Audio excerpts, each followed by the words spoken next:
교회 역사를 살펴보면 교회가 영적 부흥이 일어나던 시기에 항상 하나님이 전하셨던 메시지의 특징이 있습니다. 그건 하나님을 두려워하라는 메시지였습니다. 오늘 말씀을 보더라도 예수님의 말씀을 듣고자 수만 명이 밟힐 만큼 모였다라고 기록합니다. 예수님도 하나님을 두려워하는 말씀을 전하고 있는데 1절에 보면 먼저 예수님께서 바리새인들의 외식을 주의하라라고 말합니다. 누룩과 외식을 주의하라. 여기서 외식이란 겉만 보기 좋게 꾸며내는 것, 그러니까 겉에만 포장하는 것을 의미합니다. 속은 별로 그렇게 관심을 갖지 않고 다른 사람들 보기에 좋게 꾸며내는 것을 예수님이 지적하고 있습니다. 그 당시 바리새인들은 실제로 경건하지 않으면서도 사람들에게 경건하게 보여서 인정을 받았던 것입니다. 이거는 성경에 나와 있지 않지만 이런 이야기가 있습니다.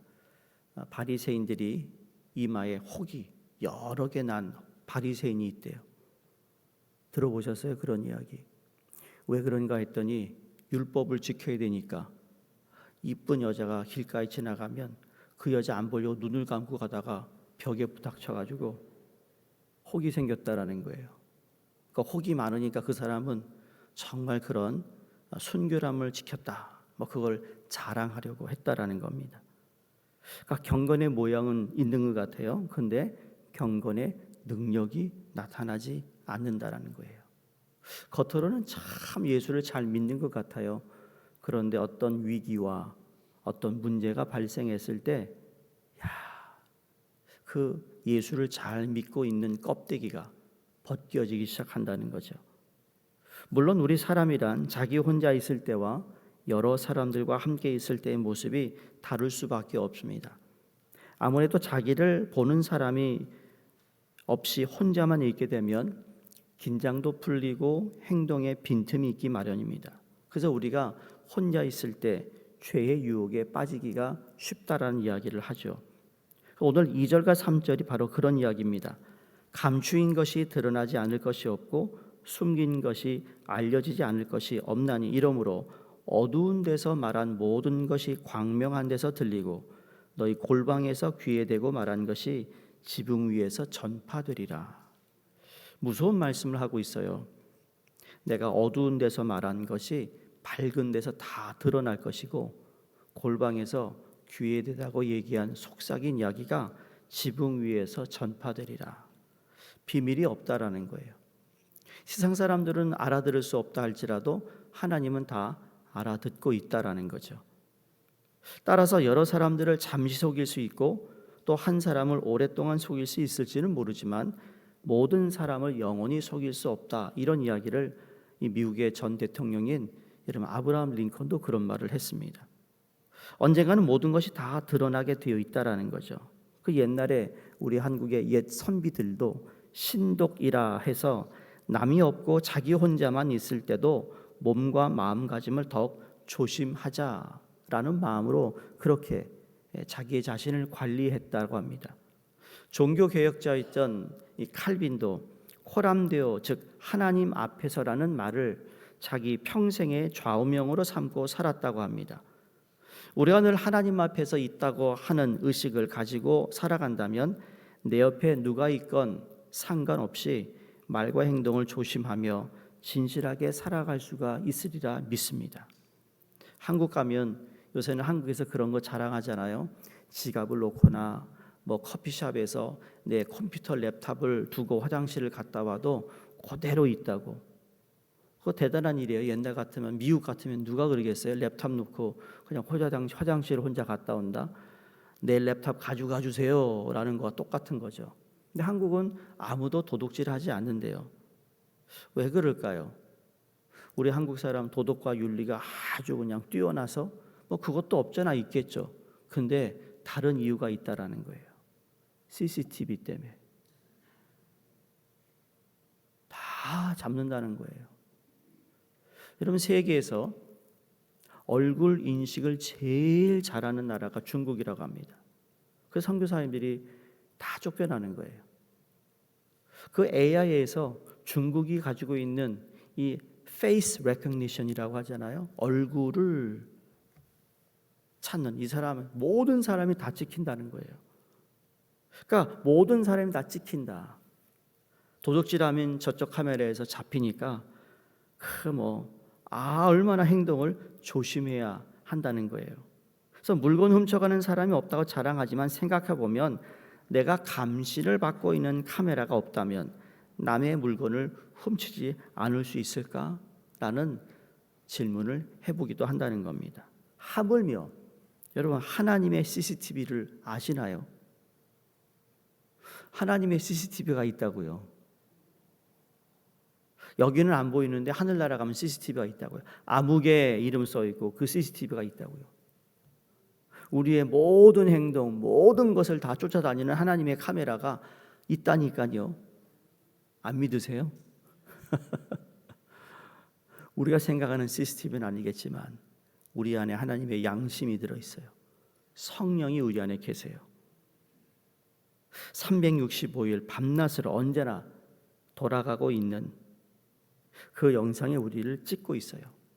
우리가 남몰래 하는 일들을 다른 사람들이 모르고 있는 것인지 알고 있는 것인지 그 자체가 얼마나 중요한지 모릅니다. 진짜 중요한 사실은 하나님이 그 모든 것을 다 알고 계시다라는 사실입니다. 오늘 이 말씀은 어두운 데서 말한 것이 광명한 데서 드러나고 골방에서 속삭인 것이 지붕 위에서 다 전파된다. 이게 나쁜 의미도 있지만 좋은 의미도 있다고 생각해요. 예를 들면 선교에 갔다 오신 분들 다 각자의 해야 할 사역 감당이 다 달랐어요. 그런데 정말 하나님의 이름으로 그 어린 아이에게 그 누군가에게 내가 진정한 온전한 마음으로 섬기고 베풀었던 그 모든 것 사람들은 보지 못하지만 하나님은 그 작은 나의 사랑의 손길을 하나님께서 언젠가는 드러나 보이실 때가 있다라는 거예요. 시편 4절에 악인은 그의 교만한 얼굴로 말하기를 여호와께서 이를 감찰하지 아니하신다 하며 그의 모든 사상에 하나님이 없다 하나이다 라고 말합니다. 어떤 사람이 남몰래 하는 일들이 아직 드러나지 않고 다른 사람들이 모르고 있는 기간들은 하나님께서 참으시며 조용히 기다려주시는 시간이라는 겁니다. 그러나 그 정한 시간이 지나게 되면 하나님의 공의로운 심판이 있게 될 것이다. 그렇다면 우리가 진정으로 두려워해야 할 대상은 누구인가? 여러분 누가복음 11장에도 기록되어 있지만 눈에 보이는 여러분 다른 사람들입니까? 아니면 눈에 보이지 않는 하나님이십니까? 다른 사람들의 시선과 말들은 금방 지나가고 맙니다. 시간이 지나면 잊혀지게 되어 있습니다. 근데 예수님께서 5절에 마땅히 두려워할 자를 내가 너에게 보이리니 곧 죽인 후에 또한 지옥에 던져 넣는 권세 있는 그를 두려워하라. 내가 참으로 너에게 이르노니 그를 두려워하라 라고 말씀합니다. 그러면서 비유로 말씀하시죠. 6절 7절입니다. 참새 5마리가 두 아사리온에 팔리는 것이 아니냐. 그러나 하나님 앞에는 그 하나도 잊어버리시는 바 되지 아니하는도다. 너에게는 심지어 머리털까지도 다 세신 바 되었나니 두려워하지 말라. 너희는 많은 참새보다 더 귀하니라. 원래는 한 아사리온 참새 아사리온 두 참새를 이야기합니다. 두 마리예요. 두 아사리온을 산다면 한 마리를 덤으로 준다. 덤으로 거저줄 만큼 지극히 작은 참새까지도 하나님은 기억하신다는 것이에요. 하찮은 우리의 머리털까지도 다 세시는 하나님이시라면 우리에 관한 모든 것을 다 알고 계시는 하나님이라는 말씀입니다. 그러하기에 우리의 모든 것을 걸고 하나님을 의지할 수 있어야 된다는 겁니다. 그러면서 이어서 8절 9절 예수는 쉬지 않고 계속 말해요. 내가 또한 너에게 말하니 누구든지 사람 앞에 나를 시인하면 인자도 하나님의 사자들 앞에서 그를 시인할 것이요 사람 앞에서 나를 부인하는 자는 하나님의 사자들 앞에서 부인을 당하리라. 반대말이 나옵니다. 나를 시인하는 자와 나를 부인하는 자. 감정이 예민한 사춘기 중고등학교 시절 친구들과 함께 길을 걷는 아들이 있었습니다. 길거리에서 아버지를 만나도 이 사춘기니까 일부러 못 본 척한대요. 아버지를 아는 척도 하지 않는다고 그냥 지나가 버린다면, 여러분 일부러 딴 길로 돌아간다면, 아버지가 부끄러워서 만약에 그렇다면 여러분 그 아버지의 입장에서 마음이 얼마나 아플까. 과거에 그런 일이 있었어요. 우리 집안일인데 저희 이모님 한 분이 이렇게 사람들 모인 데서 크게 말을 하시는 분이 계셨어요. 그 옛날에 스테타는 모을 가면 말이죠. 가면서 막 한국말로, 그때는 한국 사람 많이 없었거든요. 막 그러면 그 이제 사촌 동생이죠. 우리 엄마 또 저런다고. 그 멀리 떨어져서 갔어요. 기억나요? 물론 뭐 부모를 부끄러워한다는 얘기는 아니는데, 그렇다고 뭐 정말 뭐 부끄러워가지고 뭐 얼굴이 빨개질 그런 건 아니지만, 여러분 만약에 그랬다면 얼마나 그 부모의 마음이 아플까. 그리스도인들은 예수 그리스도를 자기 인생의 주인으로 모시는 사람들입니다. 그렇죠? 저 여러분이 우리 예수를 주인으로 모시는데, 그런데 예수 그리스도를 부끄러워하는 것 때문에, 여러분 만약에 내가 정말 그리스도인으로 살아야 함에도 불구하고 내가 그리스도인이다라고 말을 해야 하는 상황이 벌어졌을 때 어떠하겠느냐라는 거예요. 예를 들어 식당에서 식사하기 전에 남들 앞에서 자신이 그리스도인이라고 드러내는 것을 부끄러워하는 분이 계신가요? 여러분 당당히 기도하시죠, 그렇죠? 학생들을 할 땐 그럽니다. 학교 가서 런치 먹을 때 기도하기 어떻게 기도하냐 그랬더니 어떤 애가 그래요. Thank you Lord 이러고 먹는데 기도 안 돼요. 기도 안 하는 척 한다는 거죠. 그것도 하긴 한 거예요, 그렇죠? 하긴 했어요. 작은 것에 불과하지만 어떤 상황에서든지 다른 사람들 앞에서 부끄러움 없이 예수님을 시인하는 것, 이건 참된 신앙인의 모습이라고 믿습니다. 그러면서 오늘 10절에서 누구든지 말로 인자를 거역하면 사하심을 받으려니와 성령을 모독하는 자는 사하심을 받지 못하리라. 그리고 마지막 12절에서 또 성령을 언급하십니다. 이 말씀은 바리새인의 외식을 주의하라는 말씀을 시작해서 결론은 무엇인가 하면, 사람이 너희를 회당이나 10절이에요. 위정자나 권세 있는 자 앞에 끌고 가거든 어떻게 무엇으로 대답하며 무엇으로 말할까 염려하지 말라. 마땅히 할 말을 성령이 곧 그때에 너에게 가르치시리라. 자, 성령이 그때 우리에게 무슨 말을 할 것을 가르친다는 이 말씀은 지금 1절부터 11절까지 내가 예수 그리스도 앞에서 사는 모습으로 살아갈 때 성령이 내 안에서 내가 행할 바, 내가 해야 할 말을 가르쳐 주시고 인도하신다는 거예요.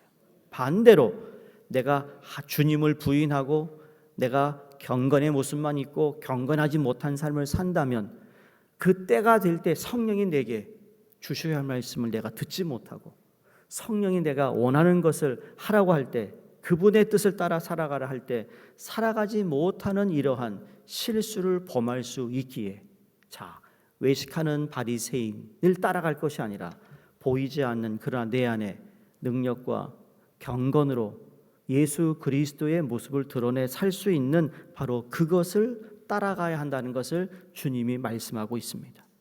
예전에 우리나라도 신앙으로 인한 박해와 핍박이 있었지만 지금은 공개적인 박해와 핍박의 시대는 아닙니다. 대신에 신앙으로 인하여 불이익을 받는다든지 따돌림을 당하기도 할 것입니다.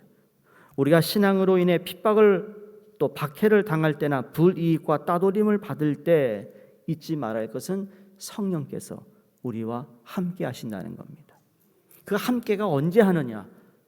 바로 내가 주님을 주인으로 시인하고 내가 모든 삶 가운데 사람 앞에서 하는 것이 아니라 하나님 앞에서 하고 있다라는 그러한 양심에 우리가 정말 하나도 부끄럽지 않는 삶을 산다면 성령님은 파라클레토스, 즉 우리 옆에서 도와주시는 분이라는 것, 우리를 도우시는 그 성령님을 의지하고 의탁할 때 우리는 사람을 두려워하지 않으며 하나님 앞에서 바르게 올곧게 세워져 갈 수 있으리라 믿습니다.